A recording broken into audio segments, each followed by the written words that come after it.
The purpose of the action at 12 o'clock today is the national pension dispute with government. This has been rattling on for nearly 2 years now. The proposals from government are unworkable. They want firefighters to work to age 60, and their own figures from their own review that government carried out show quite clearly that over 66% of firefighters are unlikely to be able to maintain fitness beyond age 55 due to this, the strong fitness standards in the fire service, and that will result in capability sackings. So we will have mass capability sackings across the country of firefighters. That is totally unacceptable. That can't be allowed to go through. We've been advised from senior management of Surrey Fire and Rescue Service that although we have crews turned up at 9 o'clock for work today, that they have been told they're not required for duty. They've offered their services voluntary, knowing they won't be paid, and the service is happy for them to work voluntary.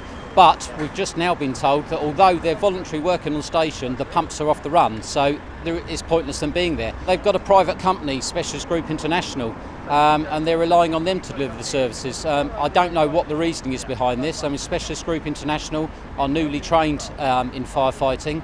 None of them have had any experience in live fires. They've never worn breathing apparatus in a operational job. They've never been to a road traffic collision. They've only done training. It seems absolutely absurd that Surrey Fire and Rescue Service would want to use these people who cannot be considered competent in firefighting in place of professional firefighters. I think it sends a very strong message about the government's direction and both Surrey County Council's direction with what they want in Surrey. I believe they are really following a privatisation agenda in the fire service, and that seems to be starting off right here in Surrey. The strike happens at 12 o'clock. The action will take place at 12 o'clock. There'll be a walk-off from fire stations. The Gould Command principle will kick in at that time, and in all other counties across the country and Wales.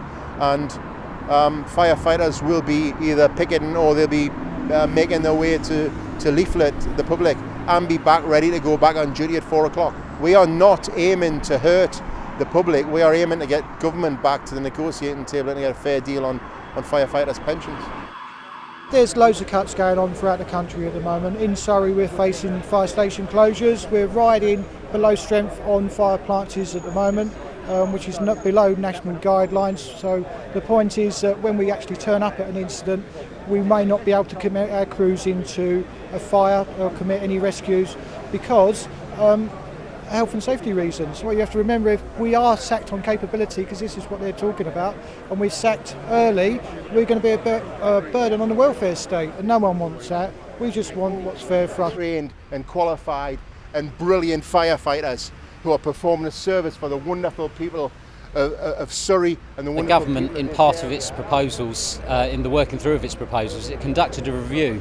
It appointed an independent doctor to do this review, and it looked at the findings of that review, which actually stated that over 2/3 of firefighters would not be able to maintain operational fitness levels from age 55 onwards. Now, with so many expected not to be able to reach that level at that age, we are expecting to see mass sackings throughout the country. It would decimate their pensions. It would, they haven't given exact figures on that, but the rough guidance we've been going on is 65% loss in their pensions. It's absolutely huge.